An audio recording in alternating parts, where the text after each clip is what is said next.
A lot of our fixations, a lot of our concerns are on nothing that is helpful and useful that serves you. And even when you talk about what serves you, what are we talking about? So we have to consider a multitude of factors here. I talk about man's game. I'm a part of man's game. I have no choice. Obviously, even when you do have a choice, which would be, let's say, the person who's a survivalist, you live out in the forest somewhere, man's game will come knocking at your forest door eventually, possibly.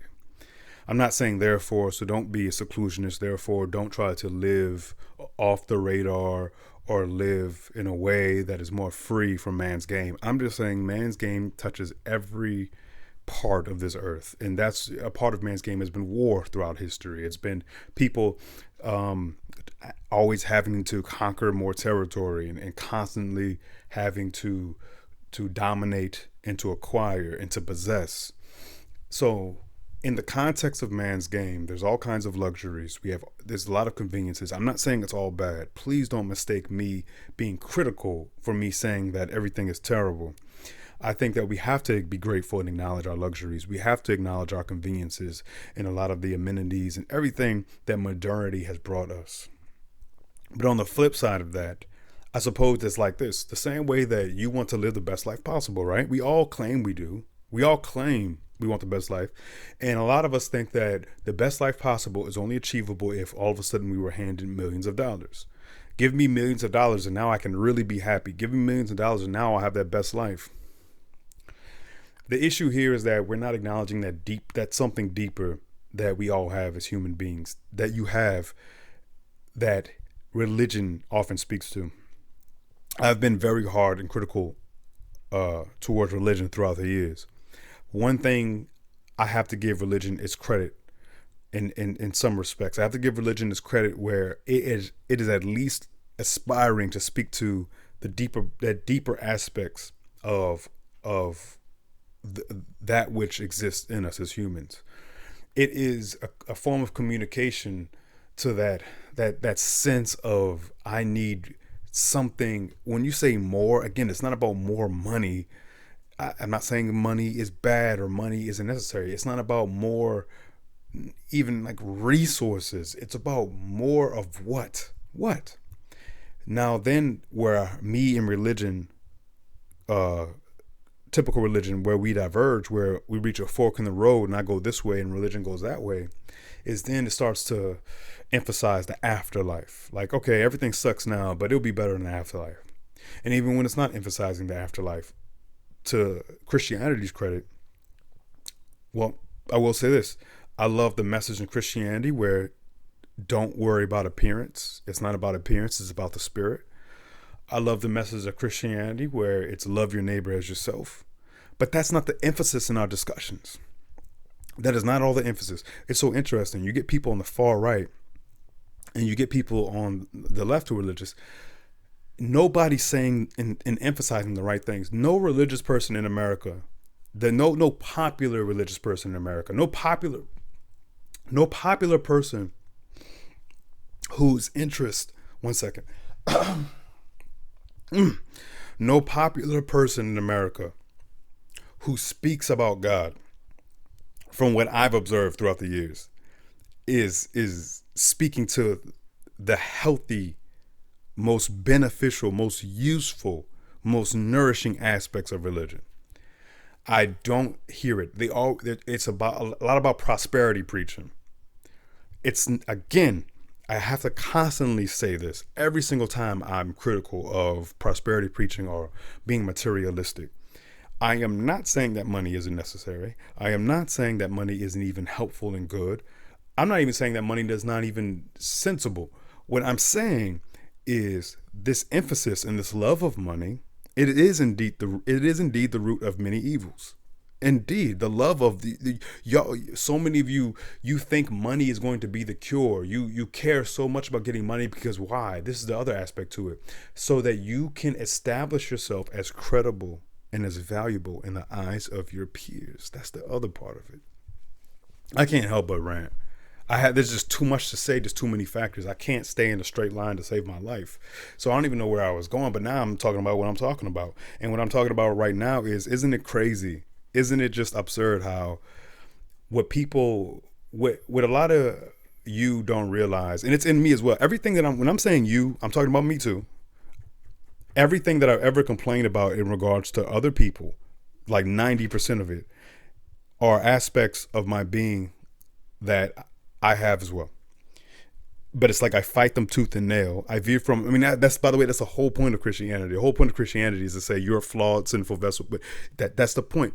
The essence of Christianity is aspiration.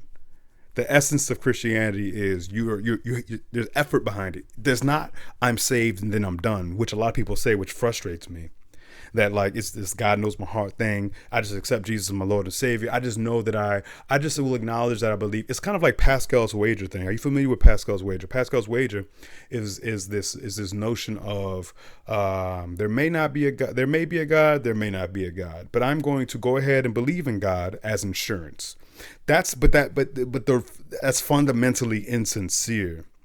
Therefore, since a lot of people have Pascal wager belief systems, it's like, I'm going to go ahead just in case and believe in God. You're not articulating it like that in your mind necessarily, but that is essentially what you're doing. And it's not sincere enough, because if you really sincerely, truly believed in God, you'd be more humbled, you'd be less materialistic. There'd be much less of an emphasis on me versus you, and more of an emphasis on let's love each other. Love you as I would love myself, love your neighbor as yourself.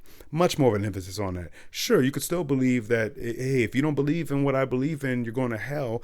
But there's nothing in the New Testament where anybody was like bashing people over the head necessarily over it. If anything, the Christians were the one that got, the people that followed Jesus were the ones that got bashed. The followers of Jesus weren't doing that, even though there is a message in there about Jesus saying that I come with a sword to turn father against son and mother against all that good stuff. But what I'm going is, okay, let me go to this. Well, how much time I got?